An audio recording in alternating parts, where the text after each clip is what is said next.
5 राज्यों के चुनावी नतीजों का काउंटडाउन जारी है और अब से पहले आपको बता दें कि लगातार हर वीआईपी सीट का हम एग्जिट पोल दिखा रहे हैं। अभी तक हमने योगी आदित्यनाथ के मंत्रियों से लेकर अखिलेश के सहयोगियों की सीट का एग्जिट पोल आपको दिखा दिया है। यूपी के मुस्लिम बहुल सीटों का भी आपको हमने हाल बताया है। अब आपको यूपी के बाहुबली नेताओं की सीट के एग्जिट पोल को दिखाने जा रहे हैं। राजा भैया, गुलशन यादव, धनंजय सिंह, विजय मिश्रा, रमाकांत यादव जैसे बाहुबली अब की बार चुनाव मैदान में हैं, जिनकी किस्मत का फैसला जनता कर चुकी है। अब बारी नतीजों की है जो कल सामने आने वाले हैं। लेकिन उससे पहले आपको बता दें कि बाहुबलियों की सीट का एग्जिट पोल क्या कहता है। और सबसे पहले बात करते हैं कुंडा की। और कुंडा आपको पता है कि इनकी जगह है रघुराज प्रताप सिंह यानी राजा भैया। तो रघुराज प्रताप सिंह और उनके सामने हैं गुलशन यादव और जीत JSDL यानी रघुराज प्रताप सिंह की जो पार्टी है, राजा भैया की जो पार्टी है, उनकी जीत हो रही है। तो और ये बाहुबली भी है और ताल ठोक के कहते हैं कि बाहुबली है और उनका असर दिख भी रहा है जमीन पर। अगली सीट की बात कर लेते। अच्छा मनीष, आप यहां गए थे, राजा भैया से इंटरव्यू भी किया आपने, तो क्या जमीन पर देखने को मिला? देखिए, उत्तर प्रदेश की कुंडा एक ऐसी सीट है जहां पर एक राजा भैया और राजा भैया के तालाब के मगरमच्छ, इन्हीं दोनों की सबसे ज़्यादा चर्चा होती है। राजा भैया की सीट ऐसी है जो कभी भी राजा भैया चुनाव नहीं हारे हैं। हमने राजा भैया से इंटरव्यू भी किया था। एक लाइन में बोलूँगा कि जब मैंने उनसे सवाल किया कि भाई अखिलेश यादव तो ये कह रहे हैं कि अखिलेश यादव के गुलदस्ते में सभी तरीके के फूल हैं, तो राजा भैया ने कहा कि अखिलेश यादव कुछ भी कहें, लेकिन जैसे अमिताभ बच्चन की तरह अभिषेक बच्चन नहीं हो सकते, वैसे नेताजी की तरह अखिलेश यादव नहीं हो सकते। और अखिलेश यादव उससे कुछ दिन पहले वहाँ पर आए भी थे। जब उनसे सवाल पूछा कि राजा भैया कह रहे हैं कि सपा का इस बार नामो निशान मिट जाएगा, तो अखिलेश यादव ने सवाल पूछा पत्रकारों से कि कौन राजा भैया, ये कौन है? तो कुल मिलाकर उस सीट पर राजा भैया की पकड़ बहुत मजबूत दिखाई देती है। उनके सामने गुलशन यादव हैं, समाजवादी पार्टी से कैंडिडेट। गुलशन यादव कभी राजा भैया के मातहती काम करते थे, अंडर में थे, और एक बार फिर से जब समाजवादी पार्टी ने उनको टिकट दिया है तो गुलशन यादव तमाम तरीके के बयानबाजी भी किया है, उनकी बयानबाजियां की चर्चा भी खूब हुई है। इन कुल मिलाकर राजा भैया, बताइए कि वहां पर डर की वजह से वोट करते हैं या फिर कुछ काम भी करते हैं, क्या है वहां पर? नहीं, देखिए, कुंडा एक ऐसी सीट है, आप किसी से भी बातचीत कर लीजिए तो वो राज परिवार राजा भैया के खिलाफ कोई भी बात कहता नहीं है। डर की बात तो नहीं है, लेकिन हाँ ये है कि विकास के मुद्दे पर राजा भैया ने हमेशा से बातचीत की है, उस इलाके का विकास किया भी है। और यही वजह है कि जब से वो चुनाव लड़ रहे हैं, निर्दलीय से लेके किसी भी पार्टी पे, आज तक उन्होंने जीत ही दर्ज की है। अब अगली सीट क्या है? मलहदनी सीट है, जो देखना होगा कि किसके पक्ष में है। मलहदनी से धनंजय सिंह मैदान में है, मुकाबला लक्की यादव से है और कड़ी टक्कर है। अगर धनंजय सिंह को लक्की यादव टक्कर दे पा रहे हैं तो देखना होगा कि बाहुबल का काम नहीं है। मनीष, आप इस सीट पे भी गए थे। देखिए, धनंजय सिंह वाली जो सीट है मल्हनी, ये जौनपुर बहुत इंटरेस्टिंग सीट है। मुलायम सिंह यादव अगर कहीं भी गए हैं करने तो 2 ही जगह रोड शो किया है उन्होंने। एक किया है अखिलेश यादव के साथ और दूसरा किया है लकी यादव यानी जौनपुर में धनंजय के खिलाफ। तो इस सीट पर सबकी नजरें हैं। दूसरी बात यह है कि धनंजय सिंह एक बाहुबली के तौर पर जाने जाते हैं। वो 2014 से चुनाव नहीं जीते, लेकिन जेडीयू से इस बार चुनाव लड़ रहे हैं। यहाँ भी सीन वैसा ही है कि ये लकी यादव कभी धनंजय सिंह के पास ही हुआ करते थे। राजनीति कही जाती है कि धनंजय सिंह की उंगली पकड़ के उन्होंने सीखी है, लेकिन इनकी समाजवादी पार्टी का जो कैंडिडेट है उनसे जुड़ाव नेताजी का बहुत ज्यादा है। और नेताजी इस पूरे सीट पर प्रचार किया था, और इससे पहले भी जब धनंजय सिंह चुनाव हारे थे तब भी नेताजी यहां पर आए थे, मुलायम सिंह यादव, उन्होंने प्रचार किया और उसके बाद वो पूरी सिनेरियो वहां का चेंज हो गया था। अच्छा, इसमें एक दिलचस्पी मैं आपको बताऊं कि ये दोनों कैंडिडेट जिनके बारे में आप बात कर रहे हैं, उसमें से राजा भैया बाकायदा दिल्ली आए थे, 3 दिन तक कैंप किए कि किसी तरीके से बीजेपी के साथ उनका गठबंधन हो जाए, उनकी पार्टी का। बीजेपी ने तब उस बात की इजाजत नहीं दी, बीजेपी के शीर्ष नेतृत्व ने। दूसरी तरफ धनंजय सिंह की बात करें तो धनंजय सिंह की पूरी कोशिश थी, और स्टेट बीजेपी के कुछ नेताओं ने दिल्ली में इस बाबत बातचीत भी की थी कि क्या धनंजय को हमें टिकट देना चाहिए। दिल्ली से सीधे शब्दों में मना किया गया था। उसके पीछे बड़ी वजह यह थी कि जो इन दोनों नेताओं की छवि है और बीजेपी का पूरा कैंपेन जाना था लॉ एंड ऑर्डर के इर्द गिर्द, तो वहां पर उस छवि को बहुत चोट पहुंचती, इसके चलते दोनों नेताओं को मना किया। लेकिन बाहर से तो जब लॉ एंड ऑर्डर के मुद्दे पर बातचीत होती है तो अखिलेश यादव ने एक सवाल जरूर किया था, एक ट्वीट करके, कि जो पूरे उत्तर प्रदेश की पुलिस जिस बाहुबली को ढूंढ रही है वो क्रिकेट मैदान में मैच खेल रहे हैं, उसके बावजूद उनको पुलिस क्यों नहीं पकड़ रही है।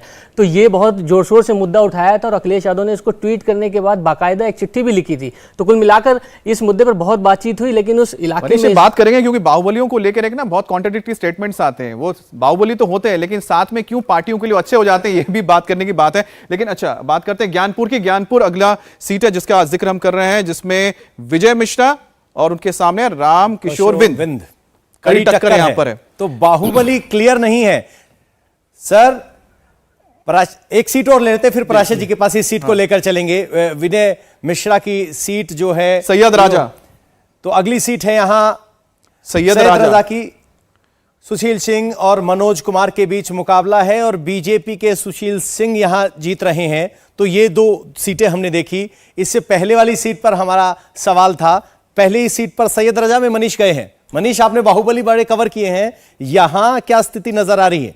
सैयद रजा सीट बाहुबली क्योंकि ब्रजेश सिंह के रिश्तेदार हैं और इस सीट पर राजपूत बाहुल इलाका भी कुछ मायनों में कहा जा सकता है। हालांकि सैयद रजा में मुस्लिम और दलित भी अधिकांश मात्रा में है, लेकिन कुल मिलाकर वहां पर इनका होल्ड बहुत ज़्यादा है। और इस बार समाजवादी पार्टी ने जो कैंडिडेट दिया है उसके इन दोनों के बीच में बयानबाजियाँ बहुत ज़्यादा हुई हैं। बयानबाजियों के मद्देनज़र ब्रजेश सिंह भी आए थे, उन्होंने भी दौरा किया और वहाँ पर कई नेताओं ने रैलियाँ भी की हैं। तो हम तो ये मान रहे हैं कि यहाँ पर कहीं ना कहीं इस सीट पर होल्ड बीजेपी का मजबूत है। अच्छा देवेंद्र, आप इस पे कुछ कमेंट करना चाहें, क्योंकि कुछ ऐसी सीटें हैं जहां पर क्या लगता है बीजेपी को, यहाँ बीजेपी अपने कैंडिडेट यहां पर देख रहे हैं कि धनंजय सिंह यहां कड़ी टक्कर यहां पर दे रहे हैं, तो इस तरह से बीजेपी के लिए कितना इंपॉर्टेंट हो जाते हैं ऐसे लोगों को अपने साथ में रखना, नहीं रखना या बाहर से सपोर्ट करना? बड़ी मुसीबत रहती है। जैसे कि पहले मैंने आपको बताया कि सोचिए कि प्रदेश बीजेपी के नेता की जब मैं बात कर रहा हूं जो धनंजय सिंह की पैरवी कर रहे थे, तो वो बहुत बड़े नेता हैं। उन्होंने पूरी कोशिश की थी कि किसी तरह से धनंजय सिंह को बीजेपी में अकोमोडेट कराया जाए।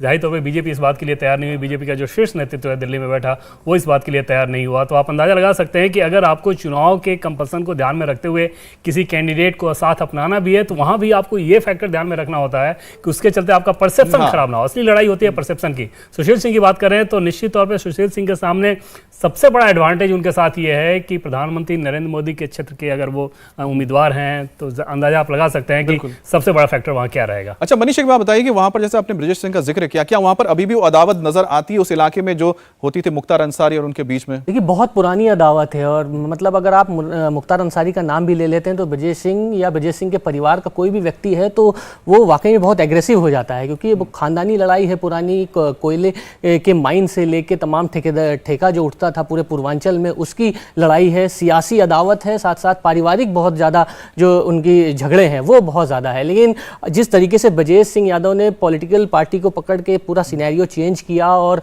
जो जातिगत समीकरण सेट किया, उसके बाद उनके जो भतीजे हैं, हालांकि इनमें भी कुछ बीच में अदावत हुई थी, लेकिन फिर सब कुछ सेटल किया गया और हाल ही में यहाँ पर बड़े नेताओं ने वहाँ पर रैलियाँ भी की हैं। तो माहौल कुल मिलाकर वहाँ पर बीजेपी के पक्ष में दिखाई देता है। तो आगे बढ़ते हैं। फूलपुर पवई अगली सीट है, रमाकांत यादव है और सामने है रामसूरत, और यहां पर समाजवादी पार्टी के रामसूरत इस सीट को, माफ कीजिए, रमाकांत यादव इस सीट को जीत रहे हैं। नीतीश चंद्रा हमारे साथ हैं जो इस सीट पर गए थे। रमाकांत यादव बाहुबली भी हैं और यहां जीत भी हासिल कर रहे हैं, कैसे देखते हैं?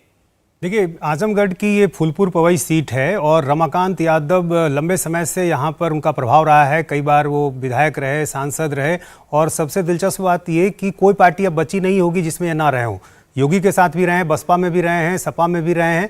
2017 में जो चुनाव हुआ था यहाँ पर, उनके बेटे बीजेपी के टिकट से लड़े थे, अरुणकांत यादव। लेकिन इस बार रमाकांत यादव ने यह तय किया कि बेटे को की जगह वो खुद लड़ेंगे, और जब ऐसा हुआ तो बीजेपी ने बेटे का टिकट काट दिया। लेकिन रमाकांत यादव खुद इस बार मैदान में है समाजवादी पार्टी से, और एक बाहुबली नेता की छवि है। और मैंने वहां देखा कि वहां पर ट्रक वाले जितने भी होते हैं वो सब अपने ट्रक पर RKY लिखते हैं, रमाकांत यादव। और ये इसलिए कि ताकि पुलिस को, प्रशासन को ये पता चल जाए कि ये ट्रक देखो रमाकांत यादव का है। मैंने ये सवाल भी किया था रमाकांत यादव से, तो उन्होंने कहा कि कोई हर्ज नहीं है, कोई परेशानी नहीं है यदि उनको इससे फायदा मिलता है तो रमाकांत यादव की जो छवि है बाहुबली वाली है। और यादव और मुस्लिम चूंकि वहां बहुत ज्यादा हैं और आजमगढ़ समाजवादी पार्टी का गढ़ है, तो ऐसे में रमाकांत यादव की स्थिति वहां पर मजबूत दिखाई दे रही है। और अगली सीट पिंडारा की है और यहां पर देखते हैं कि क्या हाल है। अजय राय और अवधेश कुमार सिंह के बीच मुकाबला है। कांग्रेस के बड़े नेता माने जाते हैं, बाहुबली हैं और वो जीत रहे हैं। मनीष ने काफी कवर किया है। मनीष, हमें नहीं भूलना चाहिए वही अजय राय हैं जो मोदी के खिलाफ लोकसभा का चुनाव भी लड़े थे, अब विधानसभा के मैदान में हैं और जीतते हुए नजर आ रहे हैं। देखिए, यहाँ का जातिगत समीकरण समझना बड़ा इम्पॉर्टेंट है। भूमिहार, ब्राह्मण और राजपूत, इन तीनों का जो पूरा एक सेट पैटर्न है, उसी से ही पूरा जीत की उम्मीदवारी होती है। अजय राय, पूरे उत्तर प्रदेश में मैं मानता हूँ कि एक ही दो सीट है जो कांग्रेस मानती है कि कहीं ना कहीं हम जीत सकते हैं, उस पर अजय राय पे भी एक बार नज़रें टिकी हुई हैं। और इलाके में अजय राय ने बहुत घूमा है और बीजेपी के भी तमाम नेताओं ने यहाँ पर घूमा है। तो फिलहाल नज़रें बहुत ज़्यादा टिकी हैं, लेकिन लोग ये मानते हैं कि जो पूर्वांचल में विकास किया है, चाहे वो पूर्वांचल एक्सप्रेस हो या अन्य चीज़ें हो, इस मुद्दे पर इस बार वहाँ पर वोट हो रहा है। लोग बात कर रहे हैं कि इस पूरे इलाके का विकास हुआ है और बनारस से जुड़ी हुई सीट है तो बनारस का नाम वैसे ही है। अगर विकास हुआ है मनीष, तो हम तो ये सोच रहे हैं कि देवेंद्र की फिर वहां पर ये ऐसा क्यों है कि अजय राय जीत पा रहे हैं, क्योंकि ये इलाका प्रधानमंत्री मोदी के संसदीय क्षेत्र में पड़ता है और पूरे इलाके में एक अलग ही मतलब हम देख रहे थे लहर नजर आ रही थी। और इसमें मुझे डाउट है कि वो जीतेंगे, इसमें कोई दो राय नहीं कि मुकाबला बहुत नज़दीकी है, बहुत कठिन मुकाबला है। और उसके पीछे बड़ी वजह यह है कि अवधेश कुमार सिंह जो कि सिटिंग एमएलए भी हैं, विधायक के तौर पे जो कनेक्ट बनाना चाहिए नहीं बनाया। बनारस की 4 सीटों की बात करें, जिन 4 कैंडिडेट्स के बारे में तय किया गया था कि क्या इनका टिकट काट देना चाहिए, उसमें बहुत गहन मंथन हुआ था। उनमें से ये भी एक सीट थी। बावजूद इसके, क्योंकि उनके साथ मोदी फैक्टर है, तो मुझे लगता नहीं कि आखिरकार वो चुनाव हारेंगे। अजय राय क्योंकि नाम बड़ा था, तो उस लिहाज से आप समझ सकते हैं कि एक तरफ विधायक के तौर पे आप थोड़ा अनपॉपुलर रहें, दूसरी तरफ एक मजबूत और बड़ा चेहरा सामने आ जाए, आपका स्वजाती हो, तो थोड़ी मुश्किल हालात हो जाते हैं। लेकिन अल्टीमेटली मुझे लगता है कि मोदी फैक्टर यहाँ भी काम करेगा। चलिए, तो पिंडारा वो एक सीट है जिस पर हमारी नजर रहेगी, क्योंकि इंटरेस्टिंग बना दिया इसको। गोंडा सीट अगली है, तो गोंडा की अगर बात की जाती है, प्रतीक भूषण सिंह और सूरज सिंह के बीच मुकाबला है और कड़ी टक्कर है। दोनों सिंह आमने सामने हैं, लेकिन यहां यह स्थिति नहीं है। पराशर जी, गोंडा की इस चीज का क्या माने जाए? गोंडा सीट की बात करें तो जैसे प्रतीक नहीं लड़ रहे हैं, वो चुनाव वहाँ पे ब्रजभूषण शरण सिंह जो उनके फादर हैं वो लड़ते हैं। और इस बार उनके बारे में भी जैसे बहुत सारी सीटों के बारे में हम लोग चर्चा कर रहे हैं कि एंटी इनकम्बेंसी फैक्टर को लेके उस सीट को खतरे में माना गया था। ये सीट भी थी और बाकायदा जो हमारे सोर्सेज हैं वही बताते हैं कि ब्रजभूषण शरण सिंह से टॉप लेवल पर इस बाबत बातचीत भी हुई थी कि अगर उनका टिकट काटा जाए तो जाहिर तौर पर ब्रजभूषण इस बात के लिए तैयार नहीं हुए। उसके बाद दूसरा ऑप्शन दिया गया था कि क्या उनको किसी दूसरी सीट से लड़ाया जा सकता है। जिम्मेदारी ब्रजभूषण शरण सिंह ने लिया। उसके पीछे बड़ी वजह ये आप समझिए कि एक सीट काटकर अपने सांसद को नाराज करके बाकी कई सीटों पे उसका नुकसान उठाने का जोखिम बीजेपी नहीं ले सकती थी, जिसके चलते वो टिकट दिया गया। ब्रजभूषण बहुत जोर शोर से इस चुनाव को लड़े हैं और जो पार्टी को जो उन्होंने फीडबैक दिया उसके हिसाब से सीट वो जीत गए। ठीक है, अगली सीट नौतनवा है। नौतनवा में अमरमणि त्रिपाठी, कौशल सिंह के बीच मुकाबला और कड़ी टक्कर। यहां भी बाहुबली अमरमणि त्रिपाठी मुकाबले में है। यहां बीएसपी और एसपी का पहला ये सीट है जिस पर मुकाबला नजर आ रहा है। तो 5 राज्यों के चुनाव नतीजे आने में 24 घंटे से कम का वक्त बचा है और फिलहाल हम आपको दिखा रहे हैं एग्जिट पोल। हमने आपको दिखाया किस तरीके से वीआईपी सीटें हैं। और अब गोसाईगंज की बात कर लेते हैं। अभय सिंह और आरती तिवारी के बीच मुकाबला है और कड़ी टक्कर एग्जिट पोल बता रहा है। अभय सिंह बाहुबली हैं और यहां से मैदान में हैं। तो कुल मिलाकर जबरदस्त टकराव है। इंडिया टीवी हर वक्त हर जगह डाउनलोड करने के लिए सर्च करें India TV news Google play store या ऐप स्टोर पर।